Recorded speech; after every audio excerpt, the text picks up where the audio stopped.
ஓம் ஸ்ரீ கல்கி அகத்தீசாய நமோ நமக. 108 தின ஆத்ம காயத்ரி சாதனாவினை மேற்கொள்பவர்களுக்கும் 48 தின ஆத்ம காயத்ரி நோன்பினை ஏற்பவர்களுக்கும் ஸ்ரீ மார்கண்டேய மகரிஷிகள் வழங்கிய அருளுரை. ஓம் ஸ்ரீ மார்கண்டேய மகரிஷிகளை போற்றி போற்றி. ஆதிசக்தியின் அம்சமாய் உதித்திட்ட எண்ணற்ற ஆன்மாக்கள் இப்பூமியில் பெரும் இயக்கத்தினை உருவாக்கின. சதுர்யுக கால எல்லையிலோ தேவியர்களின் ஒடுக்கமானது பூரணமாய் நிகழ்கின்றது. ஸ்ரீ மார்கண்டேய மகரிஷிகளாகிய யாம் ஆதிசிவனாரின் அருள் கடாட்சத்தினை பூரணமாக பெற்றுள்ளோம். எனினும் தேவியினை ஆராதித்து அவரது இயக்கம் குறித்து இப்பூ உலகிற்கு தீர்க்கமாய் எடுத்துரைத்திட்ட காரணத்தினால் யாம் இத்தருணத்தில் சிவசக்தி இயக்கத்திற்கும் அகத்திய மகரிஷிகள் நிகழ்த்துகின்ற இயக்கத்திற்கும் யாம் உறுதுணையாகவே அருள்கின்றோம். ஆதியும் அந்தமும் அற்ற ஈஸ்வர தத்துவம் என்பது சத்தியயுகத்தினில் பிரவேசிக்கின்ற அன்பு மானுடர்களால் எளிதாய் ஏற்க இயலும். கலியுகத்தின் எல்லையில் மானுடர்கள் அறியாமையில் மூழ்கி துன்ப நிலைகளை ஏற்பர் என்றே அறிவுறுத்தப்பட்டிருப்பினும் சத்தியயுகம் தோன்றுகின்ற தருணத்தில் அனைவருமே அன்புமயமாய் உருக்கொண்டிடுவர். சிவனாரையும் சக்தியையும் உருகி தியானித்து உன்னத ஆற்றல்களை பெற்றவர்கள் பல உண்டு. இருப்பினும் கலியுக எல்லையில் ஏதும் அறியாத நிலையிலும் மானுடர்கள் சிவசக்தி லயத்தினை ஏற்று அன்போடு இயங்குவதே அதி உத்தம செயல் என்றே யாம் கருதுகின்றோம். ஒவ்வொரு ஆன்மாவும் தனித்துவம் வாய்ந்தது. ஈசனாரின் ஆற்றல்களை உணராத ஆன்மாவே இப்புவியினில் கிடையாது என்பதனை உணர வேண்டும். வாழ்நாளில் எந்த ஒரு தருணத்திலும் மனிதர்கள் எளிதாய் அன்பினால் கரைந்துருகி நிலைத்திருக்க இயலும். அன்பினை உணராத ஜீவன்களே இப்புவியினில் வாழ்ந்திருக்க இயலாது என்றே யாம் கருதுகின்றோம். உருகிய பாதரச அணுவின் ஆற்றல் என்பது அன்பினையே வெளிப்படுத்தும். ஆன்மாவின் ஒரு துளி பாதரச ஆற்றல் உருகினால் அதனின்று வெளிப்படும் ஒளி சக்தி என்பது 7 மைல் தொலைவிற்கு அன்பினை காந்த அலைவரிசையாக வெளிப்படுத்தும். ஒரு ஆன்மாவின் ஒரு ஆன்மத்துகள் எனும் பாதரசம் உருகினால் வெளிப்படும் அன்பு எனும் பேராற்றல் பல திசைகளிலும் பரவிடும். எனில் எண்ணற்ற ஆன்மாக்களின் எண்ணற்ற பாதரச துகள்கள் உருகினால் இப்பூ உலகமே அன்பினால் திளைத்திருக்கும்.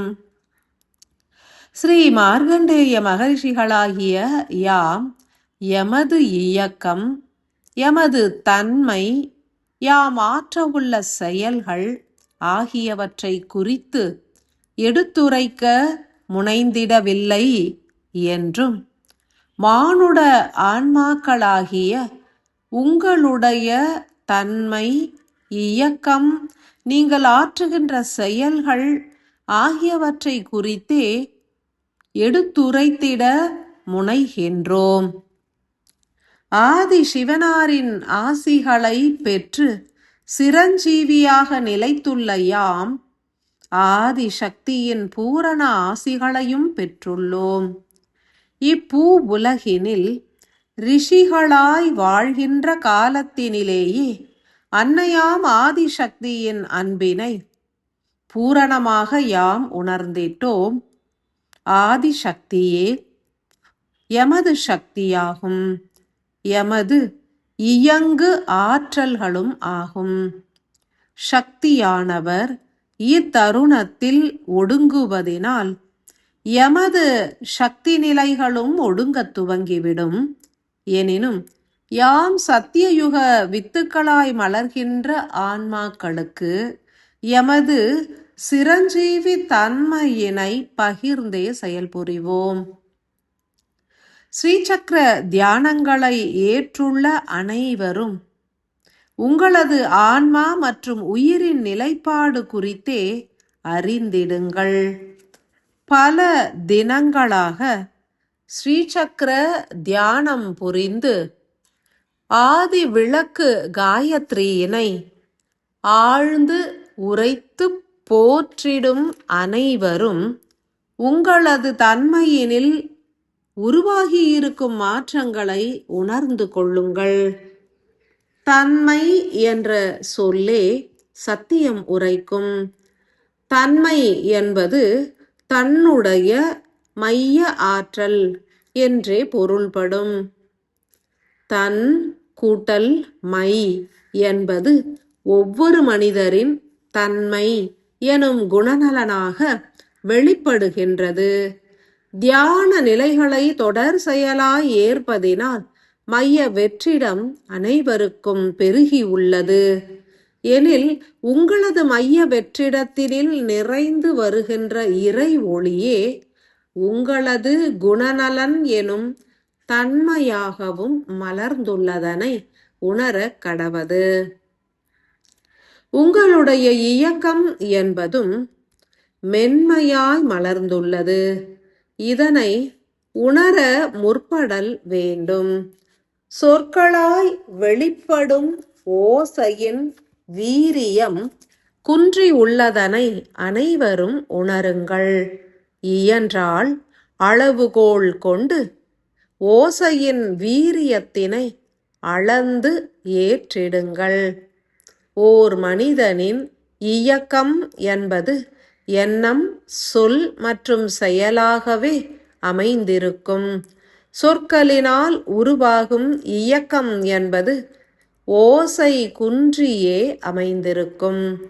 எண்ணங்களினால் உருவாகும் இயக்கம் என்பது எவ்விதம் மாறுபட்டுள்ளது என்பதனையும் அனைவரும் உணர வேண்டும். தொடர் செயலாய் பிறரை குற்றம் குறை கூறிக்கொண்டிருந்த உங்களது எண்ணம் சார்ந்த மனம் என்பது மாறுபட்டிருப்பதனை உணருங்கள்.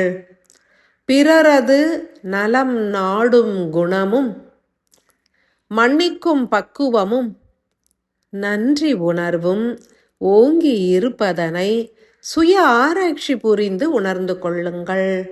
ஒருவருக்கு ஒருவர் இதன் அளவீடுகள் மாறுபடும். உங்களது செயல்கள் பலவும் மறைந்திருப்பதனையும் செயலற்று நிலைத்திருக்கும் தன்மை ஓங்கி இருப்பதனையும் உணர கடவது. மாயத்திரைகள் பலவும் விலகி உள் ஒளியும் பெருகி உள்ளதனை உணருங்கள்.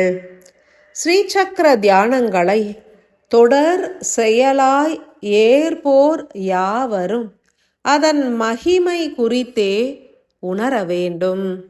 முன் விடியலில் கண் விழித்து தீர்க்கமாய் அமர்ந்து பரிசுத்தமாய் தியானித்து மந்திரம் உரைத்து கருணை வாயில் திறவு கொண்டிட உதவுகின்ற ஒவ்வொரு மானுட ஆன்மாக்களும் உன்னதமானவை ஆகும். பலரும் சூரிய விடியலை காணாதும் உறங்குகின்றனர். தாமச குணத்தினையும் ஏற்றுள்ளனர். சீரற்ற உணவு முறைகளையும் ஏற்கின்றனர். எனினும் அவர்கள் மகிழ்வாய் வாழ்கின்றனரே. இதன் காரணம் என்ன? இவை யாவும் புண்ணிய கணக்குகளின் சேமிப்பாகும். பூர்வ பிறவிகளில் சேமித்துள்ள புண்ணியத்தின் காரணமாய் சீரற்ற வாழ்வினையும் ஆனந்தமாகவே ஏற்கின்றனர். தவங்களையும் தியானங்களையும் ஏற்று இறைவனை எண்ணியே உருகி வாழ்பவர்கள் யாவரும் பாவப்பதிவுகள் மற்றும் புண்ணிய பதிவுகளை அழித்தே செயல்புரிபவர்களாவர். ஏனெனில் சிவனாரின் இயக்கம் என்பது அனைத்து பதிவுகளையும் நீக்க வல்லது. பதிவுகளற்ற நிலை ஒன்றே முக்திக்கு வழிவகுக்கும். மனிதர்கள் தாங்கள் ஏற்றிட்ட புண்ணிய பதிவுகளை கொண்டு இறைவனை அடையும் மார்க்கத்தினில் பயணித்தால் எளிதாய் வெற்றி பெறுவர், முக்தியும் அடைவர். மாறாக புண்ணிய ஆற்றல்களை கொண்டு புற வாழ்வினை ஆனந்தமாக அமைத்து வாழ்வதினால் மாறுபட்ட கர்ம பதிவுகளே அதிகரிக்கும். ஸ்ரீ மார்க்கண்டேய மகரிஷிகளாகிய யாம் உங்களது தன்மையினை நீங்களே உணர்ந்துவிட வழிவகை புரிவோம். தேவியர்களின் ஒடுக்கம் என்பது கற்பனைக்கும் எட்டாத நிலையாகும். முப்பெரும் தேவியர்களும் பிந்துவில் குடிகொண்டிருப்பதனை எம்மால் உணர இயல்கின்றது. இப்பிரபஞ்சத்திலும் ஆதி எனும் பிந்து மூலமானது நிலைக்கின்றது.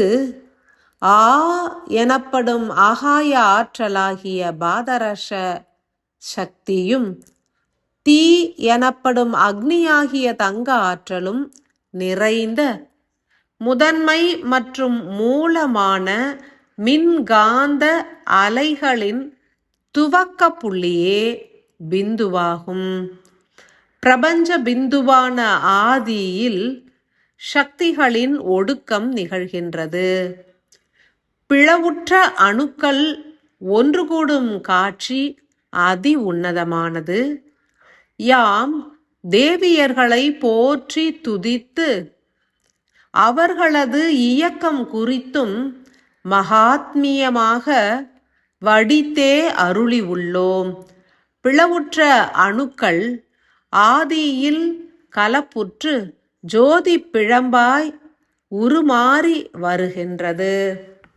சண்டிமா தேவியோ இறுதியாய் ஒடுங்கிட காத்துள்ளார்.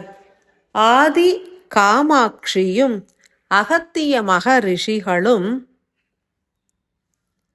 மகோன்னத பணியாற்றுகின்றனர்.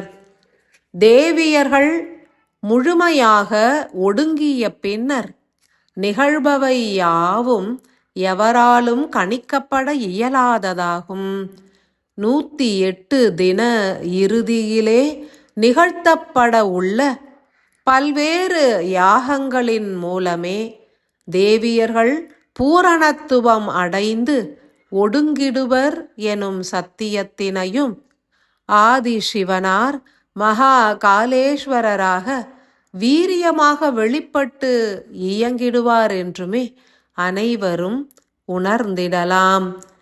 அனைவரும் எமது ஆற்றல்களை உள்ளேற்று கலப்புறும் தருணத்தில் தேவியரின் ஒடுக்கம் எனும் அணுக்களின் சேர்க்கையினை உள்மூளையில் உணர்ந்திடலாம்.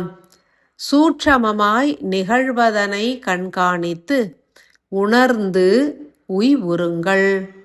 ஸ்ரீ மார்க்கண்டேய மகரிஷிகளின் அன்பான ஆசிகள்.